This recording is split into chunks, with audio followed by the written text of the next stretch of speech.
дастаи футболи Файзканд аз ноҳияи Восеъ пас аз як қатор нокомиҳо дар Лигаи олии футболи Тоҷикистон ҳоло ба Лигаи якум афтод.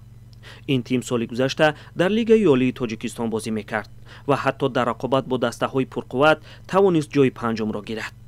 бо вуҷуди ин дар оғози мавсими футболи соли 2024 норасоии маблағ ва сарпараст ин дастаи маҳаллиро пароканда кард.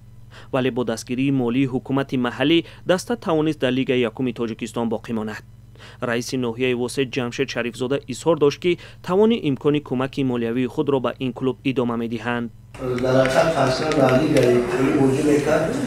хуб ба Лигаи якум гузашт, мо дар Лигаи якум ду команда ҳам командаи Восеъ ҳам командаи Файзканд буред. маблағгузорие ки дар Лигаи олӣ мешид уна мо финал ки таҳсил карда аз тарафи мақомоти иҷроии давлати ноҳияи Восеъ таҳсил карда ин командаро нигоҳ карда истодем. дар шабакаҳои иҷтимоӣ нокомиҳои пайвастаи дастаи Файзканд мавриди баҳс қарор гирифтааст.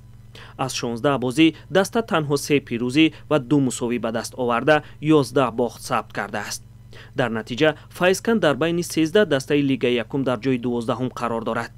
собиқ сармураббии ин клуб Ҷамолиддин Маҷидов гуфтааст ки бо чунин натиҷаҳо Файзканд метавонад тамоман аз байн равад. аммо раҳбарияти даста таъкид мекунад ки бохтҳо сабабҳои мушаххаси худро доранд.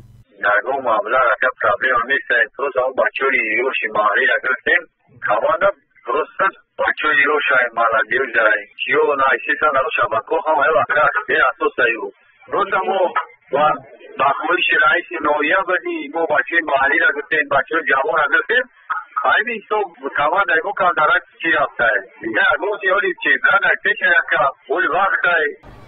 дастаи Файзканд соли 2018 дар ҷамоати рӯдакии ноҳияи Восеъ таъсис ёфта дар муддати кӯтоҳ ба Лигаи олӣ роҳ ёфт. аммо пас аз 6 сол даста акнун дар Лигаи якум ва дар зинаҳои охир қарор дорад. раиси ноҳияи Восеъ мегӯяд ки набуди маблағ ва сарпараст сабаби аслии поён рафтани даста ба Лигаи якум шуд. дар ҳоли ҳозир дар ноҳияи Восеъ ду даста ҳулбук ва Файзканд дар Лигаи якум бозӣ мекунанд. дастаи ҳулбук бо роҳбарии сархатиби ноҳия дар зинаи дууми ҷадвали Лигаи якум қарор дорад ва таваҷҷӯҳи ҳукумати маҳаллӣ низ бештар ба ин даста равона шудааст. ин бори аввал нест ки дастаҳои футбол бо мушкилоти молӣ рӯбарӯ мешаванд.